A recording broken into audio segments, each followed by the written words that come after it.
to the D&D Morning Show. Got another episode coming at ya. We're back at it. You betcha. Alright, what do we got going on today? Well, let's start with our fun facts. Fun facts. Woo! Alright, what do we got? Well, I would just like to say how I am a rule follower. Drew is not. That's a lie.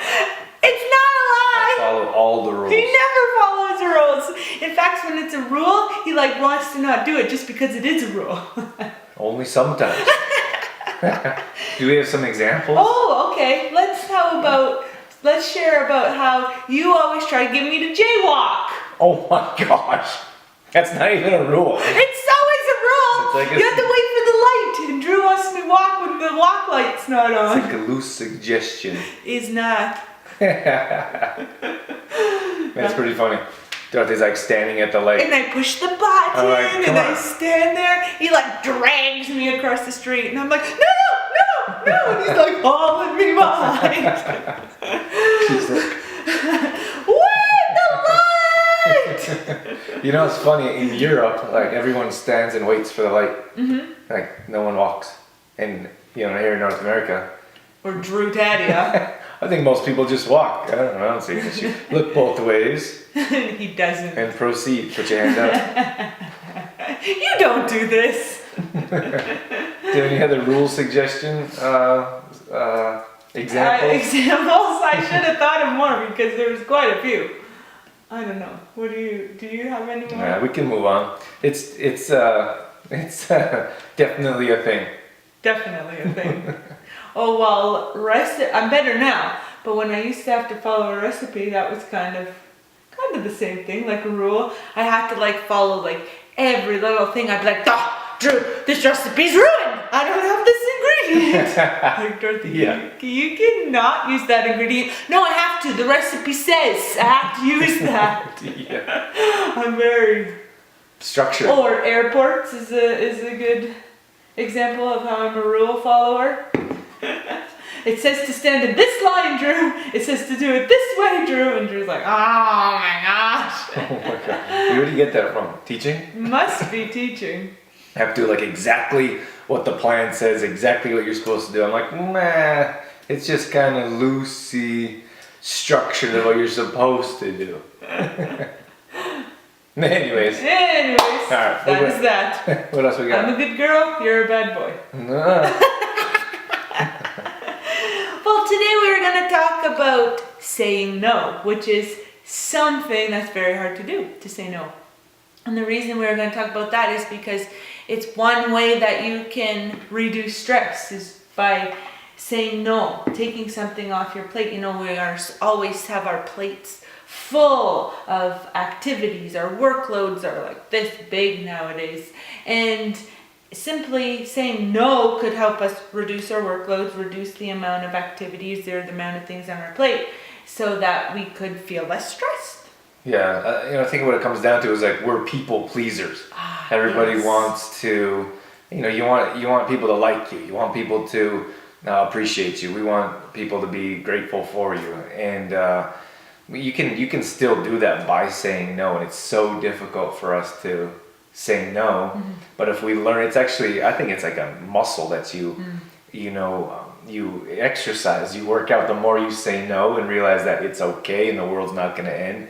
The more you can do it and realize that we can improve our lives and reduce stress by simply saying no. Mm-hmm. It's hard though because, Drew was saying, you don't want to disappoint anybody, and you want to please. And mm-hmm.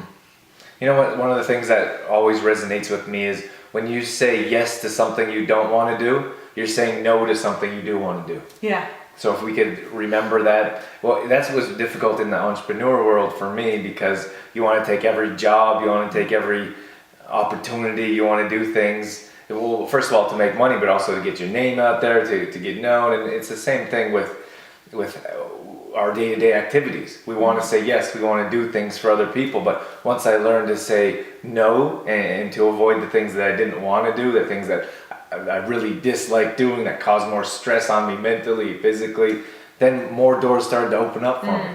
And that's so difficult to explain to someone else that's oh no, I can't say no. I have to do what somebody asked me to. That's so me. Like, can't say no. But one of the ways that I've been able to, I guess, change a little bit and say no more often is by kind of prolonging saying no, if that makes sense. Because it's hard. When somebody asks you on the spot, you want to be like, yeah, but really you're thinking, oh man, right? So one thing you can do is, let me check my schedule, I'll get back to you. Because I can't think on the spot either, right? Like, I have to have time to process my words in my brain. The words don't always come out to me. So if you say, let me think about that, check my schedule, I'll get back to you, then that gives you a little bit of time to put together like what you want to say or how you want to say no. So that's helped me a lot. That's a good one. Yeah. Another one is, check my schedule is a good one.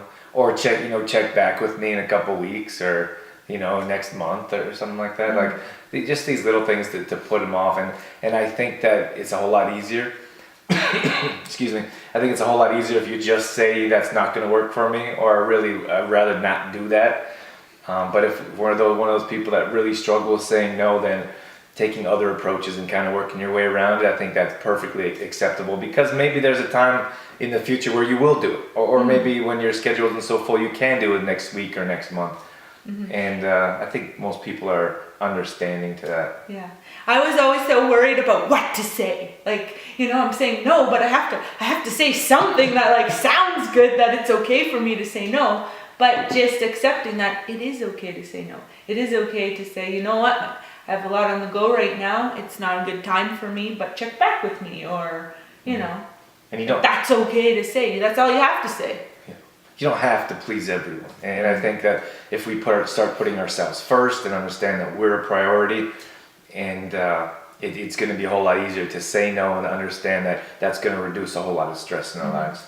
And the more we pile on things, it puts ourself lower and lower and lower.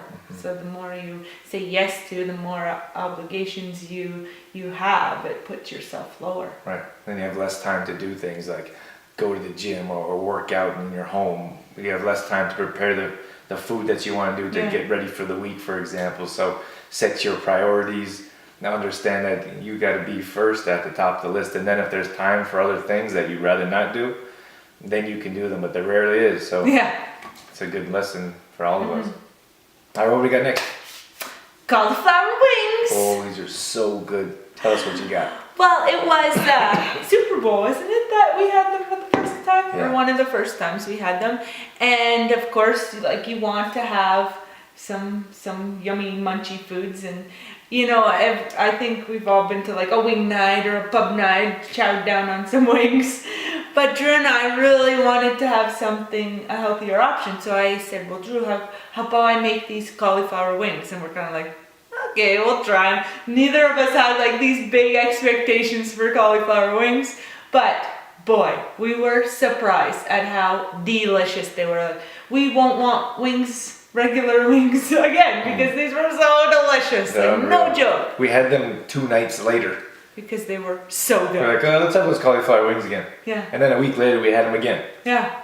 The first time I made them, it took a little bit longer, because it's the first time you're figuring out, there's a few different steps. So the first time took me a little bit longer, but then once I made them a few times, you get it, kind of get the system down pat. So you chop up your cauliflower, like one whole head of cauliflower, into kind of bite-sized pieces. And then you mix up a batter. So you roll the cauliflower in a batter, a healthy batter, and a deep fried batter. Then you bake them for about 20 minutes. And while they're baking, then you gotta make sauce. So you make this spicy, not too spicy, but it has a little bit of a kick, this recipe. So you make this spicy sauce for them, so they come out of the oven, you drizzle the sauce on them, toss them around in the sauce, then you bake them again. So it's kind of like you got some steps and there's a process to it. So the first time it took me a little longer, but then the second time it went a lot more smoothly. And it's so worth the work. It's so not too much work. Yeah, I wouldn't say it was a ton of work. We did it together one time. That helped. Always helps if you have someone helping you out. but I wouldn't say it was a ton of work. And they're so good. Like they're so, any work you think it might be, it's so worth it. They're like crispy on the outside and like tender and juicy on the inside, and just like a chicken wing. They're better than you think they're. Yeah, because we didn't have high expectations. Because we've had, a couple of things before, and I said, well, but this was delicious. So you'll have to try those out for sure. So you got a quote for us? I do. I've been reading for, I think, the third time, this book, the monk who sold his Ferrari. Excellent. So I was reading the other night, and I actually have a little pencil I underlined because I'm a nerd like that. But I read this part that I really liked. So it says, ultimately, life is all about choices. One's destiny unfolds according to the choices one makes. So true. Very nice. That's a good way to end it off. Yeah. All right, guys. I left him speechless with my quote. Did you see that? He had no words. It was quiet for like a whole 2 seconds. Nothing to say. It was an incredible quote. Very touching. All right, guys. Thanks for checking out this morning show. Yeah, thanks for tuning in, and we'll See you the next one. Yeah, we'll have another one for you next week. Catch you later. See ya.